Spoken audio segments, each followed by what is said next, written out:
Mas especialmente... você diz que está corroborando com quem é crítico à posição e à postura dele. Não são aconselhamento. Especialmente numa força-tarefa coordenada que é regida por alguns princípios. Indicar uma prova, cara. Não. O princípio da celeridade... Vai lá que tem um depósito, galera. Vocês estão marcando toca aí. Tem um depósito lá que pode... O MP cometendo um erro. O princípio da celeridade, da eficiência e da economia. Com certeza, porque... Cabe ao juiz para julgar o final do processo? Sim, porque é uma questão de celeridade, eficiência e economia. Para mim mostra uma inclinação total do juiz economicidade processual. E o próprio Moro falou numa das audiências lá no Congresso que chegou a orientar a defesa do Lula quando contraditou uma testemunha, porque o advogado estava incorrendo em erro. Na oitiva ali, perante as câmeras, gravado. Mas é a mesma situação. Bom, vamos lembrar que uma força-tarefa é atribuição do Ministério Público, não do juiz. Não há princípio exclusivo de uma força-tarefa que a coloque acima do Código de Processo Penal e da Constituição Federal. Mesmo assim, vamos dar uma olhada nesses princípios que, segundo o Caio, justificariam a quebra da equidistância do juiz: celeridade, eficiência e economia processual. O princípio da eficiência processual, que se desdobra nos outros dois, como o próprio adjetivo sugere, encontra o seu limite no devido processo legal. É óbvio que essa eficiência precisa estar atrelada aos atos processuais. Por exemplo, um prazo mais rápido no juizado, a não necessidade de devolver uma precatória quando o juiz deprecado percebe que o réu está em outra comarca, a possibilidade de diligência em comarcas vizinhas, etc, etc. Isso fica muito claro quando você estuda o princípio da economia processual de acordo com a doutrina do professor Guilherme Nucci. Os exemplos que ele dá são todos voltados aos atos processuais, como eu disse. Não é nem coerente um conservador e liberal pensar que para atingir o fim da eficiência processual, os agentes do Estado podem mitigar o princípio da legalidade ou qualquer norma de proteção individual. Então, esses princípios processuais mencionados pelo Caio, de modo algum podem ser usados para justificar uma ação fora dos autos, principalmente se for duas forças do Estado contra um indivíduo. Presta atenção no que você está defendendo, Caio. Um Estado opressor. Percebe isso? Que liberal defende a mitigação de direitos individuais contra um Estado. E essa não é só a minha, Edgar, essa não é a minha opinião, é a opinião do Carlos Veloso, presidente do STF. A opinião do Conselho Nacional do Ministério Público. É a opinião do professor Modesto Carvalhosa, que diz o seguinte, ó. Olha só que engraçado, se fosse para devolver na mesma moeda, eu podia atacar o mensageiro dizendo que o ex-ministro do Supremo, citado pelo Caio, tá defendendo o Moro, pois o filho dele acabou de ser nomeado pelo Bolsonaro pro TSE. Mas não, com o que você aprendeu aqui, você mesmo consegue refutar essas três fontes do Caio. Se liga, ele vai começar a repetir os argumentos e você já vai matar cada um deles. Opinião do Miguel Reale Júnior, que é embora se incumba da acusação criminal em juízo, como fiscal da lei, pode o Ministério Público pedir tanto a condenação quanto a absolvição do acusado. Por outro lado, a defesa privada sempre é parcial em favor do réu, não possuindo as mesmas atribuições de caráter pública conferidas ao Ministério Público. O compromisso do MP e do juiz é com a verdade, o compromisso do advogado é com o cliente, e a equidistância no processo penal tem que se dar entre o juiz, o réu e a vítima. O Ministério Público é parceiro da justiça. Você está falando do Estado inquisidor. Não é inquisidor. Está apoiando o Estado inquisidor. Não estou apoiando nada disso. Do Estado contra um réu. E é uma hipocrisia, porque o mesmo legalista que fica tendo essa interpretação hiper ao pé da letra, ele não reconhece coisas básicas. Não estou me contradizendo. O texto que você coloca corrobora a versão de quem é crítico ao Moro. Você perceba não, isso? É só se você não entendeu o texto. Como assim? Até porque o juiz tratando com o procurador, ele tende na balança a quem está acusando, Caio. Não. Isso é aplicação da justiça. Você está confundindo neutralidade. Aula, então. Você está confundindo neutralidade com Não. Negativo. Quem tá confundindo imparcialidade com neutralidade é você, Caião, que tava na balbúrdia quando o professor explicou isso na sala. Mas Vamos recapitular. A ideia de neutralidade do ser humano está no plano ideal. É utópica a ideia até mesmo de um juiz neutro. O que se quer efetivamente é que os órgãos públicos que atuam no processo hajam com honestidade. Imparcialidade seria assim lida como honestidade. Então, como se objetiva imparcialidade, já que não resta dúvida que ela é subjetiva? Simples, verificando se o juiz, por exemplo, praticou algum dos verbos escritos no Código de Processo Penal como causa de suspeição e impedimento. Realizou o verbo aconselhar, virou suspeito. Portanto, quem está confundindo a subjetividade da neutralidade com o aconselhamento objetivo e positivado em lei é você, Caião. Neutralidade é impossível, é questão de foro íntimo. A imparcialidade, ela se verifica objetivamente nos atos do processo. Vamos lá. 20% das causas, 20% das causas para falar da Lava Jato são absolvições. Tem mais indeferimento do que deferimento. O fato do juiz ter recusado alguns pedidos do Ministério Público contra alguns réus específicos significa que não houve imparcialidade com todos os demais? Pelo amor de Odin, né, cara? Que lógica absurda é essa? É cristalino que uma coisa não garante a outra. Precisa explicar isso? Para a gente poder estabelecer aqui o contraditório, eu quero dizer o seguinte: um dos juristas que encaminharam o processo, embasaram o processo de impeachment da presidente Dilma Rousseff, Miguel Reale Júnior, um renomado jurista, apoia a crítica ao Sérgio Moro no sentido da parcialidade com a qual ele conduziu. E a outra autora, Janaína Pascoal, vai no sentido oposto. Então, veja... Tem uma discordância, né, cara? É só isso. Há uma discordância. Mas eu tô falando que há discordância. Mas o meu papo é exatamente esse. Olha como eu abri a fala. A certeza da Veja é uma opinião, não é um fato incontroverso. Não é bem assim não, né? Você atacou a imagem da Veja, apequenando ela, dizendo que não se trata de jornalismo e sim de torcida, em um objetivo claro de exterminar o seu emissor e cravar a sua bandeira da verdade no cadáver emputrefado dela. Eu tô vendo essas alusões aí, hein? Isso passa longe de dizer que era uma mera opinião diferente. Vamos dar uma parada nessa dissimulação aí, né, meu irmão? Eu defendo a pluralidade de interpretação. O texto divulgado pela Eu não admito falar que a conduta do Moro... A mídia aqui, mas eu não admito falar com uma certeza absoluta que houve erro na conduta do Moro, porque isso não é uma opinião. A certeza absoluta é de que não houve, mas o diálogo mostra isso. Não é isso. Existe a minha verdade, a sua verdade e a verdade. Vamos lá. A gente busca a verdade. Esse é o fato. E quem tá mais próximo da razoabilidade dessa verdade? Então, eu tenho as minhas fontes, você tem as suas. Se a gente tomar por base, vamos lá, de novo, os diálogos da Intercept. Vamos lá, esses diálogos são verdadeiros? Parece-me que sim, pelo que o próprio juiz já se manifestou com relação a eles. Olha, não nego... Olha, podem ter sido adulterados, mas olha, se foram adulterados, não tem nada demais.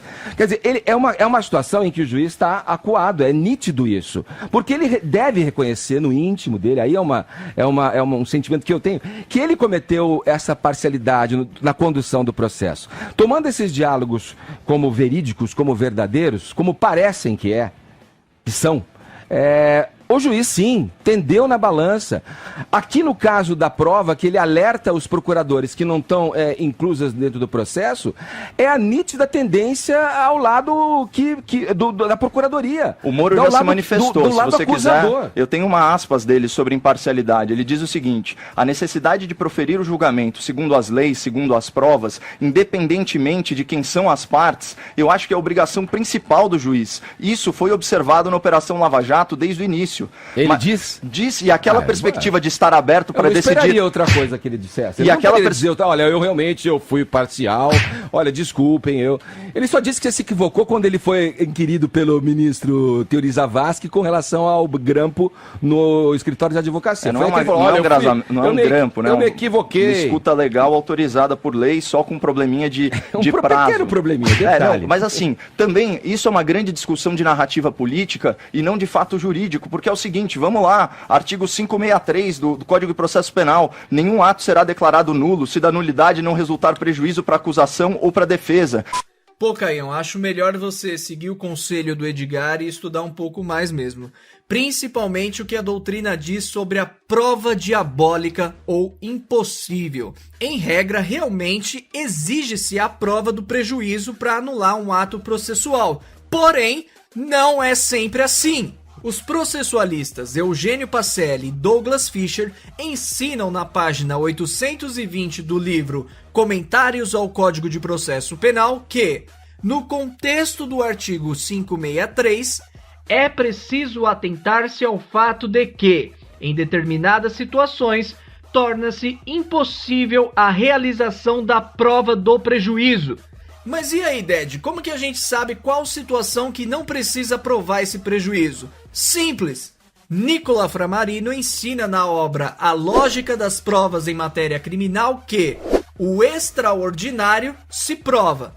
Logo, o ordinário ou o comum, em matéria de prova impossível, não precisa ser provado, pode ser presumido. Ah, Ded, mas isso funciona no Brasil? Claro, meu irmão. No habeas corpus 69.142 de 1992, que eu vou deixar aqui na descrição, diante de uma prova impossível, a defesa não precisou demonstrar o efetivo prejuízo ocasionado pela falta de sustentação oral no processo.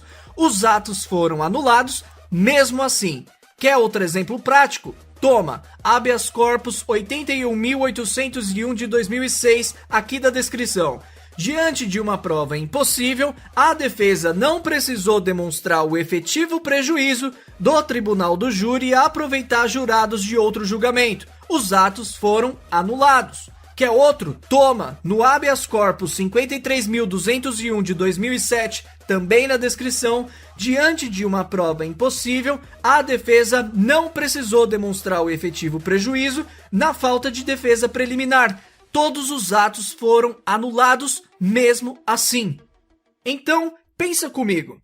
Precisa provar o efetivo prejuízo do julgador, que deveria ser imparcial, firmar parceria com o acusador, que também deveria ter uma parcela de imparcialidade, como você viu, para levantar provas que ele mesmo iria decidir futuramente? Ou é algo que presumidamente a gente pode entender que prejudica o réu? O prejuízo do réu aqui é notório, é ordinário, é comum. E conforme nós vimos, doutrinas, no plural, e jurisprudências, no plural, concordam que nessas hipóteses de provas impossíveis não há necessidade de demonstrar o efetivo prejuízo do 563. Artigo 566. Não será declarada nulidade de ato processual que não houver influído na apuração da verdade substancial ou na decisão da causa. Pelo amor de Deus, as decisões do Moro, elas foram referendadas, elas não foram reformadas pela segunda instância, pelo Tribunal Recursal, até mesmo pelo Tribunal Constitucional. O 566 é um desdobramento do 563 que a gente acabou de ver. Ele diz que, em regra, se o ato causador de nulidade não influenciou na decisão, não deve ser anulado. Obviamente não é o caso. Imparcialidade do juiz, notadamente, influencia na decisão. E se não bastasse isso, você vai para o 157 do Código Penal que fala o seguinte: são inadmissíveis, devendo ser desentranhadas do processo, as provas ilícitas, assim entendidas as obtidas em violação a normas constitucionais. Aí você vai na Constituição, no artigo 5º, inciso 56, está lá: são inadmissíveis no processo as provas obtidas por meios ilícitos. Isso não é malabarismo, Edgar, isso é a lei. Essa questão de prova ilícita, eu já tratei exaustivamente com o Tássio do canal Diretas de Direito, nesse vídeo que eu vou deixar aqui no card. Resumidamente, a doutrina diz que as provas ilícitas podem ser usadas em benefício do réu. Dizer o contrário é não conhecer o mínimo de processo penal. Isso é a lei que joga e publiciza... Isso é a lei, e quem é garantista tem que seguir a lei. E isso publiciza, joga a opinião pública em favor ou contra determinados atos, tem interesse político aí. Como você fica sempre no campo da defesa da retórica política, e você está alegando aqui coisas dentro do processo que, na verdade, ao meu ver, corroboram a opinião de quem é crítico, a parcialidade com a qual o juiz conduziu o processo, me parece muito claro. E, Caio, eu digo o seguinte, imprensa que não se mantém vigilante, eu não vou nem dizer crítica, se mantém vigilante é assessoria de imprensa, cara, é propaganda... Não, cara, você vai me desculpar, mas você tem uma narrativa hegemônica da Folha de São Paulo, oficial. Da Veja, você tem esse jornalista oficial. Militante, casado com um parlamentar do PSOL. Eu não vou culpar o mensageiro até que isso venha à tona. Não, eu vou ficar estar vigilante às mensagens. Estar vigilante é olhar as coisas de outro ponto de vista, Edgar. E você não vai me acusar aqui de ficar... você está sendo de fazer parte de uma narrativa dominante, sendo que eu sou minoria aqui. Sendo que eu sou minoria aqui. Sendo que eu sou minoria aqui. Então a nossa conclusão é: 1. A equidistância no processo penal só se aplica nas ações penais privadas? Não. A instrução processual, diligência burocrática e opinião não são aconselhamentos? Não são, mas não é disso que se trata. Uma força-tarefa do Ministério Público excepciona as regras do Código de Processo Penal por força dos princípios da celeridade, eficiência e economicidade processual? Claro que não. A orientação que Moro dá à defesa de Lula em audiência equivale à orientação via Telegram ao Ministério Público? Claro que não. Edgar está confundindo neutralidade com imparcialidade? Não, quem está confundindo é o Caio. O fato de 20% das causas da Lava Jato serem absolvições significa imparcialidade? Não, o todo não garante questões pontuais. 8. A manifestação do Moro pode ser considerada para avaliar a sua conduta? Claro que não, ele é o acusado. Se for assim, vale a do Lula, e aí? É pau a pau? 9. Esses fatos exigem a demonstração do efetivo prejuízo? Não, isso não é absoluto. 10. Esses fatos não contribuíram para a decisão do juiz? Claro que contribuiu, estamos discutindo aqui a parcialidade do julgador. 11. As provas ilícitas não podem ser usadas aqui? Claro que pode, pois é em benefício do réu. Não, mas não por isso, você está sendo tendencioso. Não, e você não, quem disse? Eu defendo minhas posições. Eu sou pela apuração eu não dos faço fatos. Força nenhuma para defender meu ponto de vista, Edgar, isso é natural para mim. O que vem eu acredito em cada sílaba que eu falo. O que vem a público? Vem dados de conversas e diálogos que denotam a imparcialidade. Você interpreta como imparcialidade. A parcialidade do juiz. Eu não interpreto dessa forma. Imparcial. Não, você confunde neutralidade com imparcialidade. 254, inciso 4. Só fique atento a esse artigo aí do Código do Processo Penal. Mas eu já dei até doutrina sobre ele. Pois não, vai lá ler de novo então. Agora, 10 recomendo a leitura para você também. Horário... Então, Caião, eu sinto muito, mas o Edgar tá certo. Definitivamente você precisa estudar muito mais. Tá em dúvida? Vamos objetivar isso daí. Tenta responder uma prova da ordem ou de concurso público com essas convicções que você tem e dá uma olhada se você passa. Desconsiderar questões importantes da doutrina, usar outras absurdamente minoritárias como se fossem majoritárias e fazer interpretações contrárias ao funcionamento do nosso ordenamento jurídico, ou é uma completa ignorância do tema, ou é sim um malabarismo retórico viciado de viés extremista, estadista e oportunista. Eu sei que a crítica é dura, mas é o meu entendimento dessa narrativa de extrema direita que foi criada. Não da pessoa do Caio, mas do que ele disse. Beleza? Eu sou o Dead, esse foi o Dead Consense.